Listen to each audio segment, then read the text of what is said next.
Evening. This is a meeting of the Township Committee, October 7, 2019. Those requirements provided for in the Open Public Meetings Act have been satisfied. Notice of this meeting was properly given by transmission to the Star Ledger, the Independent, and the Trooper Times, and by posting at the Middletown Township Municipal Building and filing with the Township Clerk on January 10, 2019. Committeeman Heidel. Here. Committeeman Sedambrino. Here. Committeewoman Snow. Here. Deputy Mayor Story. Here. Mayor Perry. Here. Mr. Osborne, I pledge allegiance to the flag of the United States of America and to the republic for which it stands, one nation, under God, indivisible, with liberty and justice for all.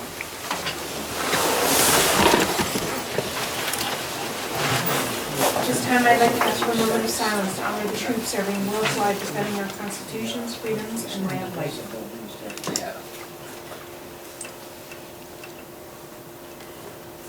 Thank you.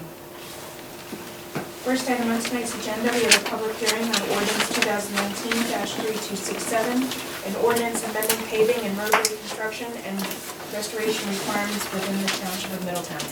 Any member of the public wishing to speak on public ordinance 2019-3267?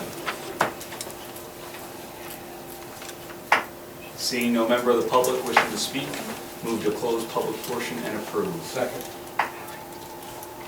Committeeman Heibel. Yes. Committeeman Sedambrino. Yes. Committeewoman Snow. Yes.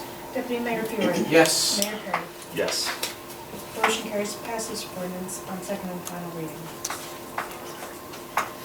Our next ordinance we have for tonight, introduction of ordinance 2019-3268. An ordinance providing funding for acquisition of a sport utility vehicle for the fire department, appropriating $51,000. Motion to approve. Motion to introduce. Second. Yes. Sorry, Chief. I saw the chief standing there. I was ready to approve it. Committeeman Heibel. Yes. Committeeman Sedambrino. Yes. Committeewoman Snow. Yes. Deputy Mayor Fiore. Yes. Mayor Perry. Yes. Motion carries to pass this ordinance on first reading with a public hearing to be held October 21st, 2019.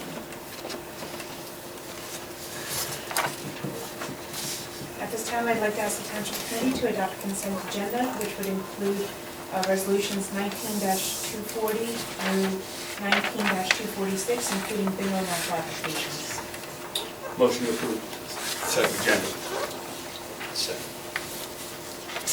Committeeman Heibel. Yes. Committeeman Sedambrino. Yes. Committeewoman Snow. Yes. Deputy Mayor Fiore. Yes. Mayor Perry. Yes. Motion carries to adopt consent agenda. For our next meeting on October 21st, 2019, we'll have certificates of proclamations, approval of minutes, public hearing on proposed ordinances, introduction of proposed ordinances, and a consent agenda. For tonight's discussion, we'll begin with Prescott Place street vacation. If anyone has any questions about this, it's pretty straightforward. Prescott Place is one of the many paper streets in Port Monmouth. They're mostly wetlands, but this end of Prescott is between two homes on Wilson Avenue, and both adjoining property owners have asked to vacate the street. They will split it 25 feet for people who go to each property. And what the process we go through with this is we ask all agencies if we potentially could have an issue with it, and there were no objections from anyone about vacating that street. It's never going to be built, it just goes into the marsh. So it's really an excess piece of property, and it'll become private property now, and the homeowners can improve their properties and they'll pay taxes on it. So there'll be an ordinance coming up in the future. Okay. Our next item, we have the renewal of the shared services agreement with Monmouth County for the Records Information Management System. Anybody have any questions on that? And then we have an additional item for tonight, the presentations by the municipal authorities. Brad? Sure. Come on down. Okay, that can be brief. We operated a 10.8 million gallon a day plant in Belford. The plant's is 50 years old. Basically, it was built between 1968 and 1970, so it's going on 50 years old. The process is called activated sludge. It's a biological process, and the treated effluent is discharged 4,000 feet off the Sandy Hook. The sludge is trucked away by Spectre Serve, and they either attempt to make compost from it in Middlesex County, or they landfill it. And if it's landfilled, it can go as far as all the way down to Ohio or Georgia. The collection system consists of over 350 miles of sewer pipe and about 7,500 manholes. We've been GPSing the manholes over the last few years, and we've got them all except about 50. We have 14 pump stations ranging in size from 1 million to 2 million gallons a day, all the way down to the Swimming River pump station that does about 7 houses.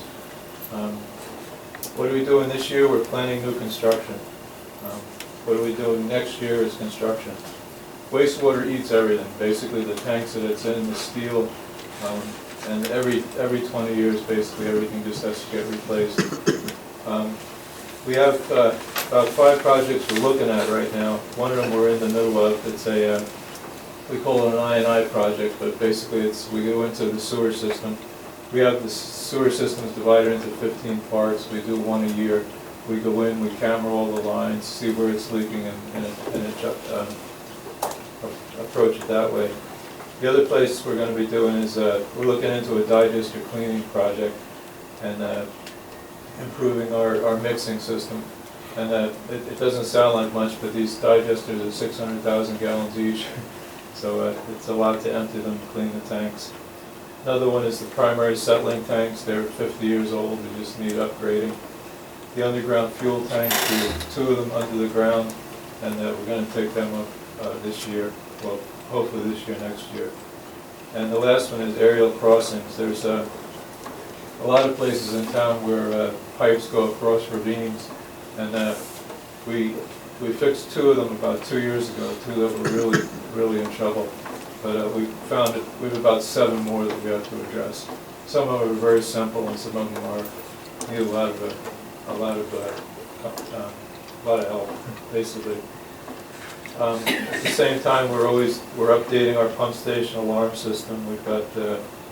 We just did a new belt filter press control system, so it's just upgrade. So, any questions? When you say construction, that's just upgrades you're talking about, or what construction? Well, I kind of lump it. I just call it construction, but the digester cleaning, that's not really construction, but we lump it under that. The settling tanks just need new influent baffles and things like that, but that is construction. The underground fuel tanks, that's construction, basically. And then the aerial crossings, they'll be construction. We have at this point we have proposals on these. We don't have solid numbers yet, but it's a couple $1 million projects. Ray, with the aerial crossings, what are you going to do with them? Most of the time, basically, these are a lot of these are the smaller ones, and they have to make sure the supports are okay, make sure that the pipes are still. You're not moving them below ground. No. You're just reinforcing what's the aerial crossings. Yeah, the pipes get elliptical after a while. Yeah. And some of the supports turned too. That was pretty interesting. But there was one where it went across 130 feet across a ravine, and they had basically two I-beams, stuck in the ground, and then half of an oil drum holding the rest of it. So that was awesome. Thank you, Ray. Okay.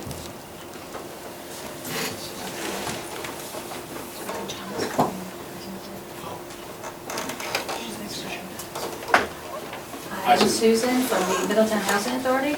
The Middletown Housing Authority manages approximately 550 public housing units in the township.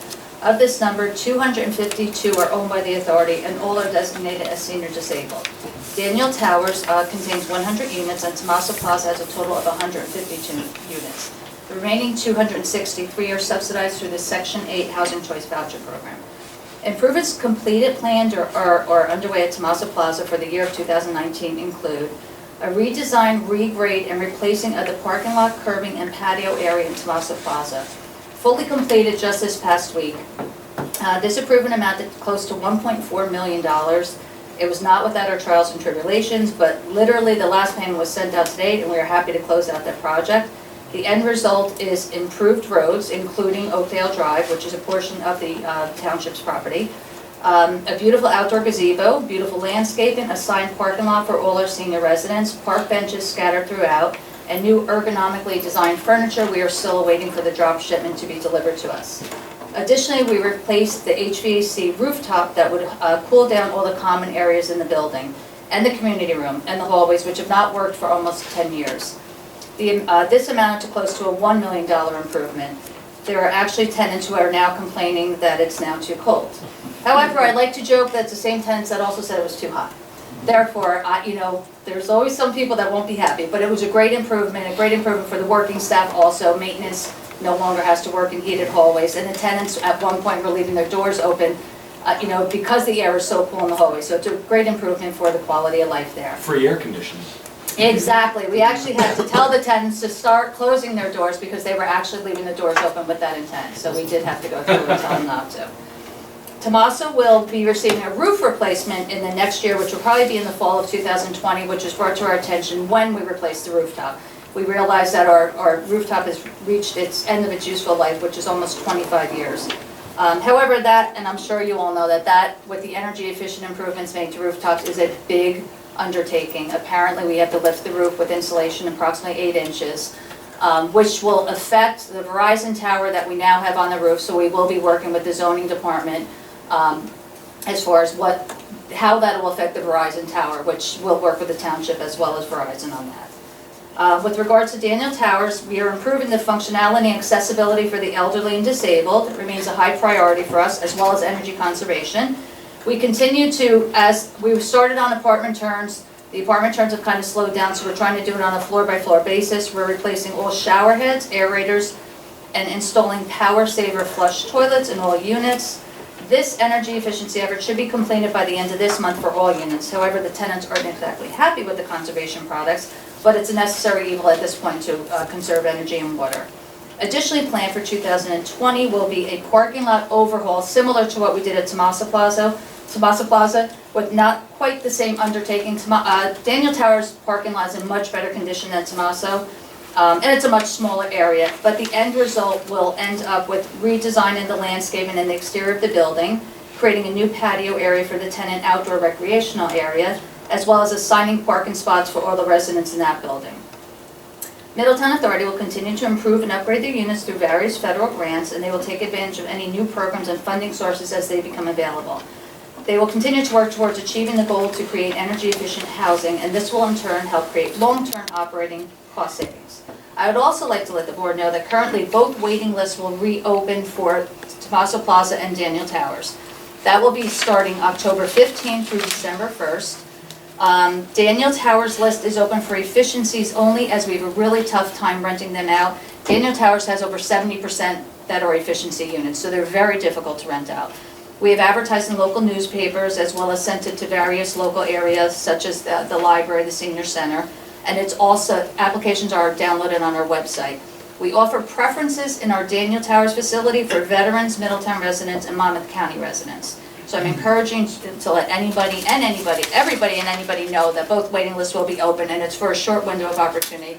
But apartments are turning over fast and furious. We're turning not for any good reason, but I encourage anyone to apply, anyone that you know to apply. Thank you, Susan.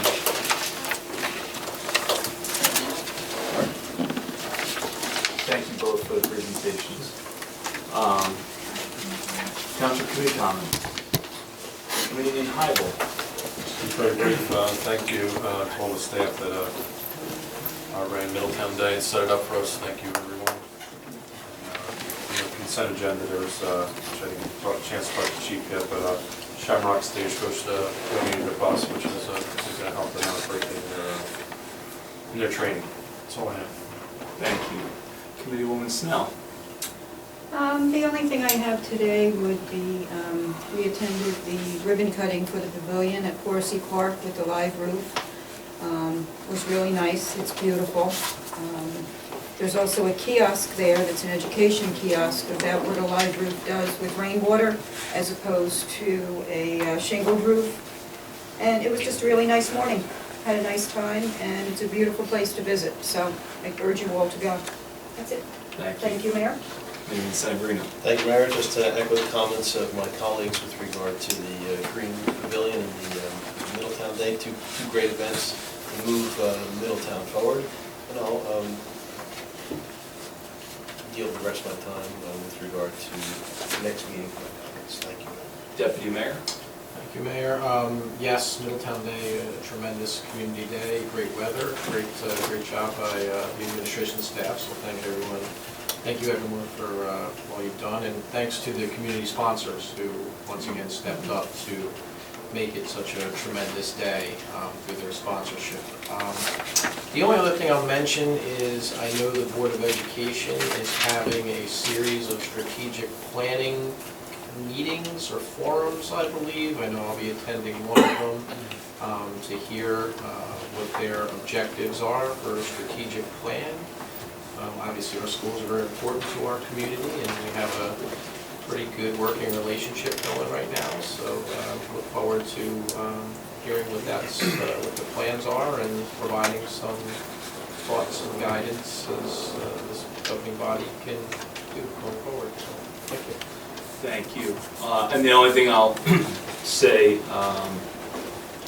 is last week, I believe, was Walk to School Day at River Plaza. I joined Community South, Community San Marino, and walking to school with the River Plaza students. Really unbelievable. Each and every year, I have to give credit where credit is due. The principal, Mr. Whitman, David Whitman over there, Bill George, and all the folks over in River Plaza to make that possible. That's going to be an unbelievable, it's good, River Plaza in that area from West Front down Hubbard to the school will have an unbelievable transformation over the next 2 or 3 years with Swimming River Park being completed over there. And with the $1 million grant that we received from Safe Routes to School, having the sidewalks repaired, hopefully widened, new fencing to create a greater barrier between the traffic and all of our River Plaza students that take that route each and every day along with their families. So I want to thank everybody over at River Plaza, and I'll echo the Deputy Mayor's comments about the Board of Education. I hope as many people as possible. I'm doing an event with the Board President, Pam Rogers, at the Senior Center to engage those folks that attended the Senior Center to please take the survey for the strategic plan. And I will also be attending a few of the strategic plan meetings simply as a spectator, and to offer any comments or guidance that I can while they go through this process. With that being said, I'll now open it up to Township Committee comments. Please, I'm sorry, not again. I'm not opening up the Township Committee comments again. To public comments, please keep your comments to 5 minutes. Please state your name and address for the record. And at 4 minutes, I'll let you know that you have 1 minute left, so if you can begin to wrap up your comments. Any member of the public wishing to make a Ms. O'Malley. Mary Ellen O'Malley, 4 Indian Terrace, Locust, New Jersey. A couple of quick questions on the road improvement project. We spoke to Ted before this meeting. So I understand the contract has not yet been signed. Is it on your desk, or where is it at this point? Oh, it was the last thing I just signed. I just signed them all. There you go. That's signed, great. Check that off. And the construction schedule? We're waiting the construction schedule from the contractor. We had our pre-construction meeting on October 1st. Right. He's supposed to get us a full schedule this week. And He's anticipating starting construction on some level at the site on October 21st. And you expect that just to be the drainage portion? Well, that's where he's going to start. Surveying will be first, and then I'll move into the drainage. My question is, assuming that the paving doesn't happen until the spring, is it included in the contract who's responsible for maintaining the drains over the next because it's an inordinately long period of time through what's forecasted to be a very long and rough winter. So how are those drains going to be maintained? Well, they'll be maintained by the contractor over the period. Mrs. O'Malley, you gotta knock on wood after saying it's gonna be a long winter all of a sudden. No, it's going to be bad, I'm sure. It hasn't been a year, I haven't heard that. Farmer's Almanac this year, but, yeah. But I mean, in terms of, do you put bales of hay in front of these drains? We or- do, or- well, because- there are soil erosion control measures that have to be. Yeah, because my concern is the park road that's all gravel that you know. I mean, they need a front-end loader to move that back every year. So Right. those drains are gonna be filled with gravel unless they're They won't be, protected. they'll be protected, yes. Thank you. Thank you. Any other member of the public? Seeing no other member of the public stepping forward, move to close public portion and adjourn. Second. Alderman Heidel. Alderman Sedambrino. Yes. Alderman Stowe. Yes. Deputy Mayor Fiore. Yes. Mayor Perry. Yes. Motion passes. Have a great night, everybody.